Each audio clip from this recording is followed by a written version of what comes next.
Alright, YouTube, it's time to go on a little bit of an ideological pogrom against people who support open borders and yet claim to be libertarians or classical liberals or even in some cases civic nationalists, and I don't really fucking understand how those things can coincide. The problem with open borders, if you implement them, if you want a libertarian or any other type of society, is that by allowing limitless numbers of people from foreign shores into your country, that system will, in time, probably get overthrown. We would think of an interesting scenario here, where the United States, currently, is under corporatist control. Let's say we opened the border completely. We could see a mass exodus of Chinese individuals, for instance. You wouldn't have any immigration controls, so it'd be easy. Maybe 100 million people, maybe 10 million people. As part of a concerted effort by a foreign state, and there's nothing you could do about this, into certain states or regions within the country in order to establish at the state level essentially a mixed model communist style government. And there'd be nothing you could do about it. Libertarianism can't be maintained under an open borders situation unless you're absolutely hegemonic when it comes to population. You'd have to have several billion additional people in order to form a buffer against these other ideologies. It's much easier, if you have open borders, it's much easier to screw a state than if you have closed borders. If the borders are closed, or they're, constrained to some degree, you have to infiltrate them with ideas. You have to use propaganda or spy versus spy sort of stuff. You don't have to do that if the state has open borders. If Islamic radicals want to penetrate into Europe and destroy a state there, it's been made easy. Once they get inside the Schengen area, they can go wherever they want. There's nothing that anybody within the European Union, other than a few states that have held out on the freedom of movement, there's nothing that they can do to stop them. To the point where Angela Merkel wants, wants economic migrants for some reason so badly that she's willing to threaten other European populations to just let them move through so they can get to Berlin or Munich or something like that. And it doesn't work. We're seeing the fruits of it right now in Europe. Europe is sort of our own future, should we go down the dark path of not bothering to secure our borders. My suggestion has always been, we do need a border wall. We need to stop throttling legal immigration, but does that mean that we need to take just anybody who happens to show up and wants to be a U.S. citizen? No. And this idea that we have some sort of social or moral responsibility to take in all comers, or to take in most comers, or to vastly increase the flow of people into our country, is a postmodern idea. That idea did not enter into the heads of people long ago within the United States or anywhere else. The very principle that we have a moral responsibility towards any population other than our own is blatantly wrong. Those, additionally, times change. Now, liberals, which tend to like the open border idea, love to point out, oh, times have changed, it's time to leave the Bible behind, it's time to leave the xenophobia, so-called behind, it's time to be multicultural and diverse and all these things because it's the current year and so forth. They love to scream about that. But they don't want you to notice that the density of the population, the social situation worldwide, and the convolutions of world politics were vastly different back then too, Homestead Act era and before. Back then, especially during the Homestead Act period of time, we had enormous tracts of land that were perfectly productive. Great crops, lots of mines, huge amount of natural resources, never tapped by anybody. Because the populations of natives that had lived there before didn't really engage in that kind of agriculture. They didn't really do a lot of mining. They didn't use these resources for industrial and agrarian purposes. They lived, in many cases, a nomadic or semi-nomadic hunter-gatherer style of life. So they said, well, we've got this enormous area of land we've obtained, and nobody lives there. There are some fur trappers on the fringes of society. There are some hunters that go out, shoot a buffalo, and drag it back to some trading post somewhere. Other than that, between the coasts, it's basically unsettled. What the hell are we going to do with all this land? Our population is going to take us 1,000 years to fill it all in. Oh, I know, we'll admit every European who wants to come here, give them free land just to start farming and ranching and stuff. And it vastly expanded the economy. See, the problem is we've already settled that land now. It's already being farmed. It's already being mined. The resources are already in use. So granting millions and millions and millions of people free passage no longer makes economic sense. And it was an economic plan. The idea of, oh, America, the great melting pot, the wonder of immigrant-based society, was prefaced on the fact that we had enormous amounts of free land that hadn't been settled, that hadn't been claimed by anyone. There was too much for the domestic population to ever actually be able to settle, control, and extract. It would have taken us many generations. We'd still be half empty as a country if we didn't have the Homestead Act. That much is definitely very much, we'd more resemble the density of Canada, honestly, in many parts of this country. There wouldn't be such massive surpluses of crops and so forth. The problem is it's all been settled now. The infrastructure's there, the homesteads are there, the farms have already been put in place, everything's there.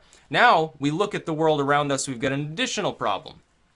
The world back then, in the mid-1800s, was still largely green. There were a lot of parts of this world that were still basically untouched by the axe. Now there's no virgin forest left, even in places like Vermont. Vermont's 90% forest now. But 100 years ago, it was almost completely deforested. It's not virgin forest. A lot of people think that it is. It's actually fairly new growth. It's also managed growth at this point in order to prevent forest fires and so forth. The world is much more densely populated. The population of any state in the world back then was far lower, the density even more so, as an aggregate of land area totals. And so you're talking about a much larger population that you want to rush in to an area that's already developed and has its own higher density. Economically speaking, it no longer makes sense for us to admit large numbers of immigrants. Now, because of technological advances, and because it's not all about, oh, well, we just need to farm every square inch of land, because it's not about that anymore, it does make sense to admit skilled immigrants. It makes sense to admit individuals from academia. It makes sense to admit exceptional individuals, and it also makes sense to admit people who are in a romantic relationship with an American citizen over time. And I think that process should be streamlined. It should actually be faster and easier, specifically because it's going to cost less. But that doesn't mean that we need to throw open the border and admit literally millions of people. I've spoken about the immigration crisis we currently have. We have over 10 million illegal immigrants in this country, most of which have never committed any substantial crime other than they came across the border illegally. They overstayed a visa.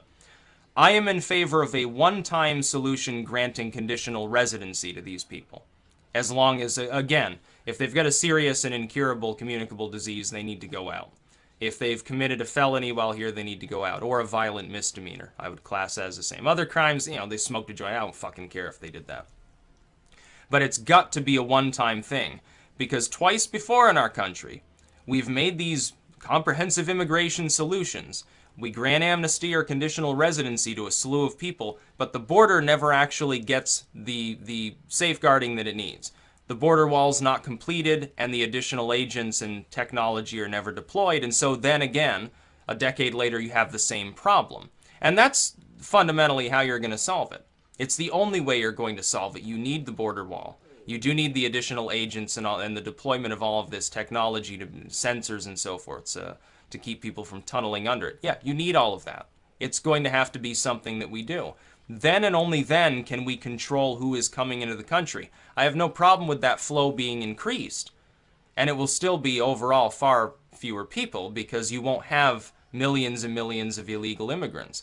But for those already here, sad to say to those of you who are, total nativists or something, there is no other solution other than conditional residency. Anyone who's committed a crime, yeah, you'd kick them out.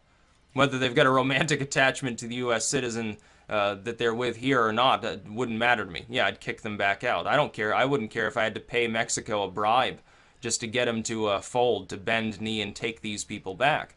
But for all of the rest, especially people, they have children here. Breaking up families is a great way to ensure that you up the crime rate, by the way. You're never going to find them all, number one. And you can solve part of the economic problem with having a lot of illegal immigrants if you get them on the books, which means conditional residency. Again, conditional. They need to learn English. They need to have employment of some sort, or income in general, or be in, again, a romantic, a domestic situation. Number three, they need to not commit any significant crimes. I wouldn't kick somebody out of the country for getting a parking ticket. I wouldn't kick somebody out of the country for, public intoxication or something like that. But if they're committing significant crimes or crimes repeatedly, they'd have to go back out. That's the only solution to it. But liberty, not just libertarianism, liberty itself, freedom, in an essential fashion, can't survive open border situations. Because people from cultures that don't value freedom can pour in at their leisure. With or without a welfare state, this will still happen. And then you have the problems that result from it. It doesn't work.